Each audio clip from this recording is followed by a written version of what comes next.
Hi there, this is David, and welcome to my review of Star Ocean: The Divine Force, released for the PlayStation 4, PlayStation 5, Xbox, and PC. Before we begin, I would like to thank Square Enix for sending me a free copy of the game for review. As many of you know, I am a huge fan of the Star Ocean series, and after the tragic train wreck that was Star Ocean Integrity and Faithlessness, I really didn't think that the series would ever get back up from out of the gutter. So no one was more surprised and overjoyed than I was whenever it rose up like a phoenix out of the ashes, and the sixth game was announced. Ever since then, I've been on pins and needles just hoping, wishing, and praying that it would be good. That it would be the shot in the arm that this franchise so desperately needed to survive in the modern era. Because, honestly, it really does live or die here. So, let's answer the million-dollar question. Is it any good? Is this another second story? Or is this another Integrity and Faithlessness? Stick around and let's find out. The game reads as a love letter to fans of the franchise. There are so many throwbacks and references to each individual game, it's just astounding that they were able to fit them all in. From the occasional K in conversation, to the Asoa pieces and accessories that are statuettes of prior characters, to Welch, the Wiseman, the disease plaguing the first planet. I mean, the more you look, the more callbacks there are. They aren't overwhelming though, and they do fit into the overarching story very organically too. However, I couldn't help but think of Wild Arms 5 as I was playing this. If you recall, that game was released as a 10-year anniversary celebration, and it had tons of references to the previous games in the series. But unfortunately, it was also the swan song for Wild Arms, and I really don't want this one to be Star Ocean's swan song. Though, if it does happen to be, at least it's going out on a high note. However, with the fun gameplay, top-notch storytelling, exciting exploration, and beautiful gorgeous world, I really don't think that this is going to be the last game in the series. Combat is fast, fluid, and fun, utilizing an AP system, where each attack uses a set amount of AP, and once you run out, you can either switch control to a different party member, or you can just wait around for it to come back and it only takes like a second or two. Each character also has a skill tree, so you can customize them to your heart's content, choosing to level up their stats, invest in passives, or go straight for the combat skills. When you have a bunch of skills, you can then program them into chain combinations in battle. In addition to all that, you control the Duma, which you can use to fly around the battlefield immediately targeting opponents, blindsiding them, and smashing them to smithereens at light speed. The Duma is useful outside of combat as well, to fly off to far-off vantage points, find hidden treasures, smash obstacles, and soar across rooftops and cliff faces. Just about everything that you can see, you can reach. The open fields are vast, filled to the brim with enemies, treasures, sparklies, secret areas, and Duma points, which you can then use to upgrade the floating sphere as well. Most regions lead to multiple areas, though you can't go off the beaten track and get lost. You can only go to areas when the story dictates that you're allowed to. So this is not true open world.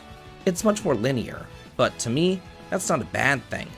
Personally, I find open worlds to be really overwhelming, and I like to know where I'm going next, and I really don't want to get my ass handed to me by some level 100 monster just because I took a wrong turn.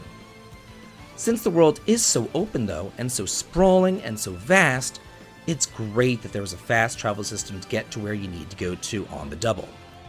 Although, oddly enough, every single time that you use it, a little pop-up comes and says you're going to miss some event by warping. At first I was worried about it, but I soon skipped that dialogue and just warped away. There were way too many places to go to. I remember when I was a kid, RPG storylines were pretty easy to follow. There wasn't too much mumbo-jumbo to keep track of. You had the good guys, the MacGuffins, and you had the bad guys. That was about it. But ever since about Final Fantasy XIII or so, JRPG developers want you to have an encyclopedia next to you just to be able to decipher all the weirdo terminology that they're so hell-bent on stuffing down your throat. It can be overwhelming, especially if you put the game down for a few weeks, only to pick it up again and think, who are they talking about? What's going on again? But thankfully, Star Ocean is a return to storytelling of old, It is simple to follow, as it begins as the traditional clash of cultures between the technologically advanced Raymond and the medieval Letitia, before you realize that there's a whole lot more to it. Letitia's kingdom is under attack by the Vale Empire, and there are these little demonic purple guys running around spreading disease among the townsfolk. And just whenever you think that one problem is solved, another rears its ugly head. I was constantly on the edge of my seat with all the twists and turns that were thrown at me, and the characters were fun, endearing, and likable. And yeah, they still look like lifeless dolls, but I got used to it pretty quickly. I've never been a big stickler for graphics. I mean, they are what they are. I grew up on the NES and the Game Boy. I'm fine with these graphics. To me, they're absolutely gorgeous. Now, let's talk about some gripes. And it's mostly just some minor things, but you're going to need a notebook here. Physical, like pen and paper. My one big gripe with the game is just in tiny quality of life features such as keeping track of the quests. Yeah, you can access a list of them in-game, but the quest givers never repeat their dialogue, and that list doesn't give you all the information that you need either. So if you miss where you need to go to deliver a letter, or find a brooch, or kill a monster, oh well! The bestiary isn't going to tell you where the monsters are, and if you need to get an item through crafting, it's just trial and error. The game isn't going to say which crafting skill you need to utilize, which talent you need, or what item you need to use. It's just making and taking notes like in the old days. Either that or, going on Google to look up the quest and figure out where those wolves are, because, the game isn't going to tell you. And speaking of quests and NPCs, well, they're strewn all over town, and there's a ton of them. But you can talk to maybe like 10% of those NPCs, and then 90% of that 10% just serve to play a solo with you, which is actually a pretty fun minigame, kind of a cross between chess and Othello, where each of you take turns placing pieces on the board. Each piece has different abilities and attack powers, and if you surround your opponent's pieces, they'll vanish, and the last man standing wins. The more you play, the more that you'll level up, from beginner to apprentice to expert to master. And believe me, you want to play as many people as possible, because the pieces actually double as powerful accessories. But, just as the game does a poor job of keeping track of quests, it doesn't keep track of which players you've beaten either. So again, you better be writing down the names and locations of the players that you come across, or those that you can't play yet, in that little handy-dandy notebook of yours. Another little annoyance is that you're not able to interact with anything or go anywhere until your party is done talking. I cannot tell you the amount of times that Welch is bitching at me over the phone telling me to see her ASAP, but I can't actually open up the door to her house because she's not done yelling at me yet. This is a double-edged sword though, because I do remember back in Integrity and Faithlessness, being able to leave an area while my characters were still talking, and then I ended up missing like half the story.